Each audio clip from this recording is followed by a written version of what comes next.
నేను ఒక మామూలు మనిషిని. నాకు పెద్ద బ్యాకింగ్ సపోర్ట్ ఏమీ లేదు ఎక్కడి నుంచి. సనాతన ధర్మం అంటే చాలా కేర్ అండ్ కన్సర్న్. సనాతన ధర్మము మూలాల నుంచి ఎలా ఉండేదో అలా ఉండాలి కదా. కలియుగంలో ధర్మం డైల్యూట్ అయిపోతుంది. ధర్మం డైల్యూట్ అయితే ఎలా? చాలామంది ధర్మం పేరు మీద సరైన ధర్మం ఫాలో అవ్వట్లేదు.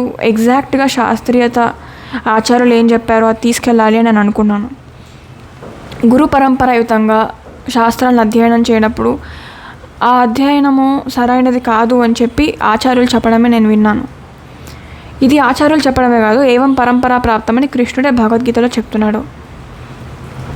సో నా కేర్ అండ్ కన్సర్న్ ఎప్పుడు సనాతన ధర్మాన్ని మూలాల నుంచి అట్లీస్ట్ 2-3 కూడా పూర్తి సనాతన ధర్మాన్ని పాటిస్తే బాగుంటుంది కదా అని నేను అనుకుంటూ ఉండేదాన్ని. అందుకని నా వీడియోస్లో ఎప్పుడు మీకు చాలా కాంట్రవర్షియల్ ఆస్పెక్ట్స్ కనిపించుంటాయి.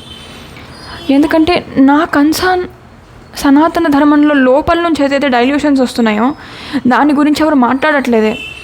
బయట వాళ్ళు చేస్తున్న దాడుల మీద మాట్లాడుతున్న వాళ్ళు చాలా గొప్ప పని చేస్తున్నారు, చాలా కష్టపడుతున్నారు. కానీ వాళ్ళు కష్టపడుతుంది సనాతన ధర్మాన్ని కాపాడడానికి కదా. ఆ సనాతన ధర్మాన్నే లోపల నుంచి కంటామినేట్ అయిపోతున్నప్పుడు అయ్యో దీని గురించి కూడా మాట్లాడాలి కదా అని నేను అనుకునేదాన్ని. అందుకని ఆ యాంగిల్తో నేను చాలా విషయాలు చెప్తూ ఉంటాను అన్నమాట. కానీ ఇవాళ society is a democratic society. Everybody has their own freedom of speech, everybody has their own right.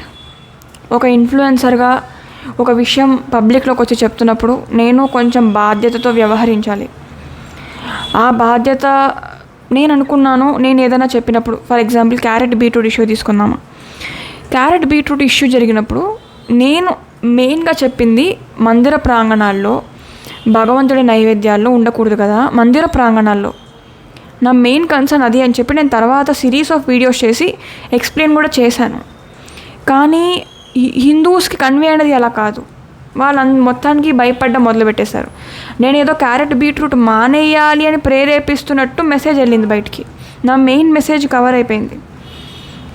అదే కాకుండా నేను ఇంకో వీడియో చేశాను, అద్వైతము కలియుగంలో వచ్చిందని. చూడండి, యాక్చువల్లీ దీనికి 2 వర్గాలు ఉన్నాయి. అద్వైతం కలియుగంలో వచ్చిందా లేదా అని చెప్పి దానికి చాలా ఆర్గ్యుమెంట్స్ అండ్ డిస్కషన్స్ ఉన్నాయి. నేను ఒక వర్గం పక్షం పెట్టాను నా వీడియోలో. ఆ వర్గం పక్షం పెట్టినందుకు వేరే వర్గం వాళ్ళు హర్ట్ అయ్యారు. చాలామంది సెంటిమెంట్స్ హర్ట్ అయ్యాయి. I'm really sorry sentiments hurt అయ్యి ఉంటే. జగద్గురు ఆదిశంకరాచార్య నేను ఎప్పుడు తక్కువ చేసి మాట్లాడలేదు. నాకు ఆయన అంటే విపరీతమైన గౌరవము. ఆయన ఇవాళ లేకపోయి ఉంటే సనాతన ధర్మం, వేదాలు, ఆ జ్ఞానం లుప్తమైపోయేది. ఆయన కాపాడారు.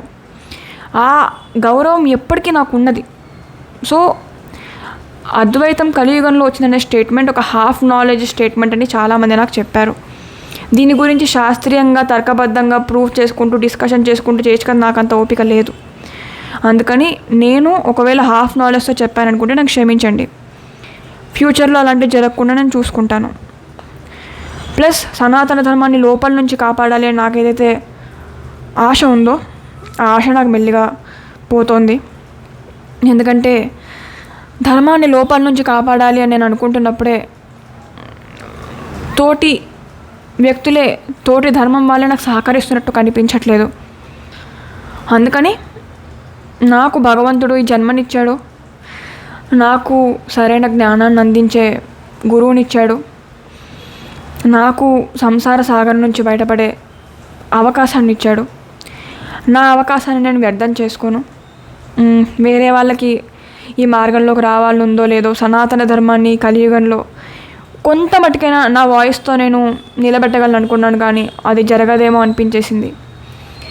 అందుకని I'm really sorry if I hurt somebody. ఇప్పటి వరకు జరిగిన ఏ ఇష్యూలో అయినా నేను ఏదైనా కాంట్రవర్సీగా అనిపిస్తే ఆ వీడియోస్ అన్నీ తీసేస్తాను. ఇస్కాన్ ఇష్యూ అయినా కూడా, ఒకవేళ ఇస్కాన్ ఇష్యూలో కూడా ఎవరైనా హర్ట్ అయి ఉంటే నాకు క్షమించండి. ఇస్కాన్ అనే సంస్థని నేను విపరీతంగా అభిమానిస్తాను. నేను ఎన్నోసార్లు ఇస్కాన్ సంస్థకి సపోర్ట్గా నిలబడ్డాను, ఎన్నోసార్లు నిలబడ్డాను. శ్రీల ప్రభుపాదుల వారికి నా నిద్రాహారాలు మానుకుని సపోర్ట్గా నిలబడ్డాను యూట్యూబ్లో వీడియోస్ చేస్తున్నప్పుడు. అందుకని I'm really sorry if I hurt anybody. నేను ఇస్కాన్ వీడియో కూడా ప్రైవేట్ చేసేసాను, క్యారెట్ బీట్రూట్ ప్రైవేట్ చేసేసాను. అండ్ అద్వైతం వీడియో కూడా ప్రైవేట్ చేస్తాను. ఇంకా చాలా ఇలాంటి కాంట్రవర్షియల్ వీడియోస్ ఏమైనా ఉంటే అవి కూడా ప్రైవేట్ త్వరలోనే చేసేస్తాను. మోస్ట్లీ ఇక నేను ఒకవేళ వీడియోస్ చేస్తే కృష్ణ భక్తి ప్రచారమే ఉంటుంది. కృష్ణుడి గురించి, కృష్ణ భక్తి గురించే ఉంటుంది. ఇంట్రెస్ట్ ఉన్న వాళ్ళు నన్ను ఫాలో అవ్వచ్చు, లేకపోతే అన్ఫాలో చేసి వెళ్ళిపోవచ్చు. ధన్యవాదాలు.